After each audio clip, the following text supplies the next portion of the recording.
At the moment, the action is still on the ground and at the polling booths, and there, keeping an eye on the proceedings, is Nazanine Moshiri. Nazanine, what's going on? I'm at a polling station on the outskirts of Tunis. As you can see, there's massive turnout, and we understand actually across the country it's pretty much the same story. Under Ben Ali, the former president and the former regime, many people didn't come out. There were no queues because there really was only one party to vote for. Now there are more than 100 parties, so many electoral lists that it is quite confusing for some. Let's speak to one political candidate, Monsif Chik Rouhou, who is from the PDP, one of the main parties in Tunisia. Just your reaction to what we're seeing here? The first reaction is that the Tunisian people is getting to own its future and its politics. The Tunisian people is saying, now we are going to run the show. Why? Because corruption that was linked to dictatorship had Tunisia miss many opportunities. So democracy is not an end, it is a means to reach that growth. And two, this country needs jobs for the youth, and jobs are a real problem. Now, you yourself, like many of the top candidates in this country, were living abroad when Ben Ali was in power. You've come back now. Do you think people see you guys as a legitimate force in this country? Well, they first see us as Tunisians. We have never given up our nationality, but there are 18 seats in the parliament that are set for the Tunisians who permanently are settling somewhere else in the world.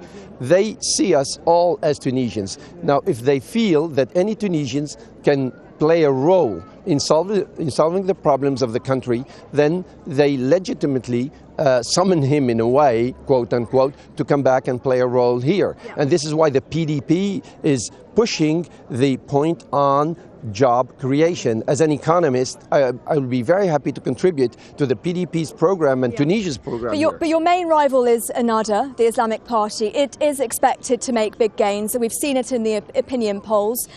You may have to sit on the constituent assembly with Ennahda members who will have a majority. What will that mean? They will not have a majority beyond 50%. So they will not be able to have a governmental role. And but you may have to compromise with them, though. We will look at what is good for Tunisia, and all the pro-democracy, pro-progressive parties will then have to sit down and say, are we going to talk theory, are we going to talk ideology, or are we going to talk practical solutions? So if we want to talk practical solutions, we're going to work together, and then we might be actually the majority. So this is what we are all hoping for. Well, look, the Constituent Assembly will have to pick a president and prime minister. Just give me some names. Who do you think could be the next president? I cannot say any name now. As you know, this is consensual, and my personal opinion is not important. But whoever is going to be chosen as a temporary president again will be a person that will reassemble the Tunisians, that has the confidence of the Tunisian people, and there are a few names that can be said, rather very known by Tunisians. The Prime Minister, on the opposite, will be another game, because the Prime Minister's person is not important. What is important is the program that this Prime Minister will assemble around him or her, because the lady's position in this country is definitely very high next to the man and supporting this change. So therefore, the program will decide who's going to be the Prime Minister if the program has the vote of the majority of the parliament.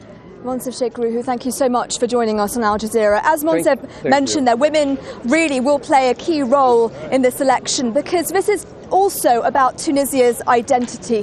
Whether people want a more religious type of Tunisia or a more secular Tunisia, that is what the Constituent Assembly will decide. They'll be able to rewrite the constitution of the country. Nazanine Moshiri live in Tunis. Thanks, Nazanine.